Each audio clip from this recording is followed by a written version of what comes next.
Assalamualaikum warahmatullahi wabarakatuh.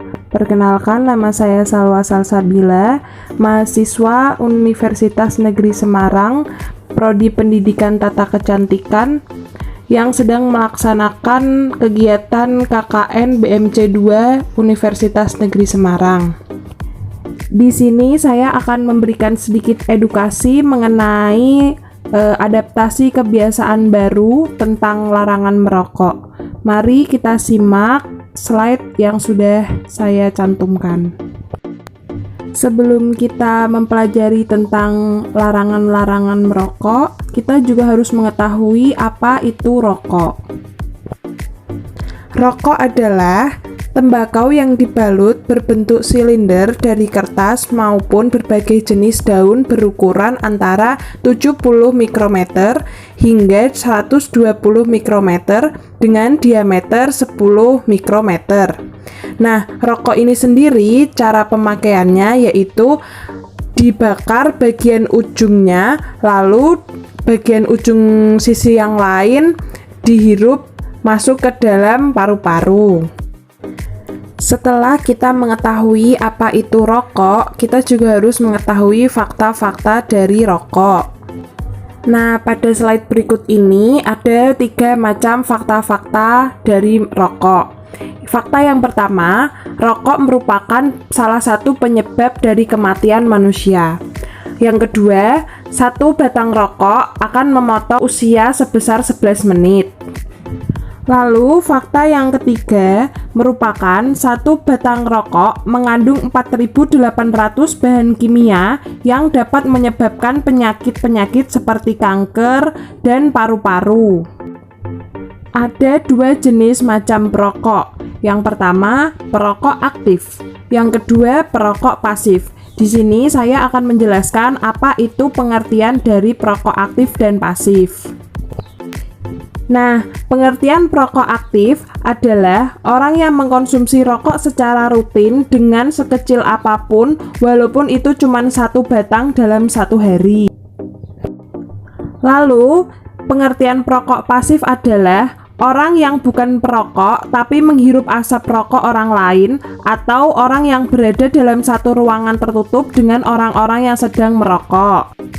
Nah, jangan salah kira, justru perokok pasif sangat rentan berisiko mendapatkan serangan jantung dan juga stroke, karena darah yang terpapar kandungan asap rokok cenderung menjadi lebih kental dan memicu penyumbatan pada pembuluh darah.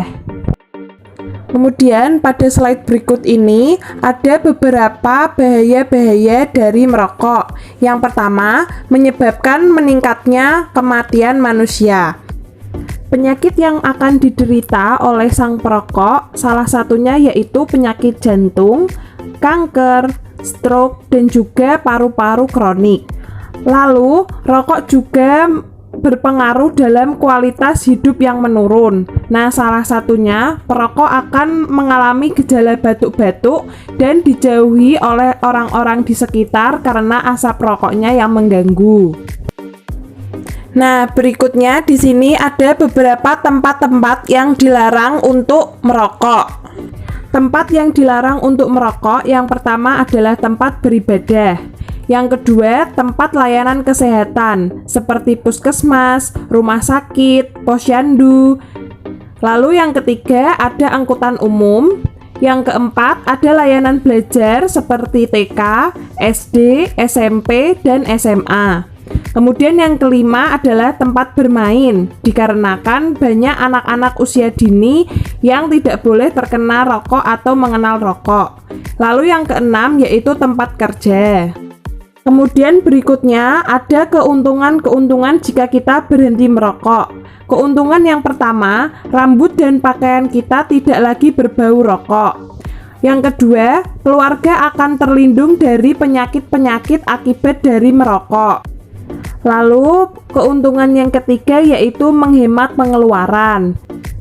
Nah, di sini kita tahu kalau kita masih sering merokok, maka pengeluaran yang kita keluarkan akan lebih besar. Nah, jika kita berhenti merokok, keuntungannya uang yang seharusnya diberikan rokok bisa ditabung untuk kebutuhan yang lebih bermanfaat.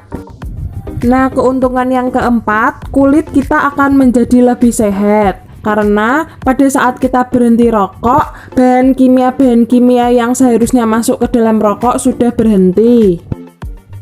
Keuntungan berhenti merokok yang kelima, hidup akan menjadi lebih lama dan juga sehat. Karena rokok merupakan salah satu penyebab utama dari kematian.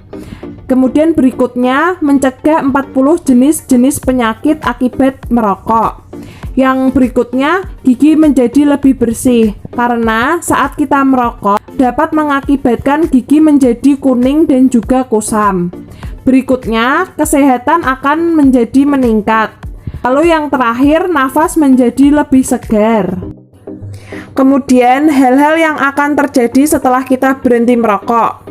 Setelah berhenti merokok selama 2 jam, nikotin akan keluar dari sistem peredaran darah tubuh manusia. Setelah 8 jam, karbon monoksida keluar dari sistem tubuh kita. Dan oksigen dalam darah akan kembali menjadi normal. Kemudian setelah berhenti merokok selama 24 jam, karbon monoksida habis keluar dari tubuh. Dan juga paru-paru mulai membersihkan lendir-lendir dan juga kotoran yang ada di dalamnya. Nah, kemudian juga setelah 48 jam berhenti merokok, maka indera perasa akan kembali pulih seperti semula. Kemudian selera makan akan menjadi lebih meningkat. Cukup sekian informasi edukasi tentang larangan merokok yang dapat saya berikan. Wassalamualaikum warahmatullahi wabarakatuh.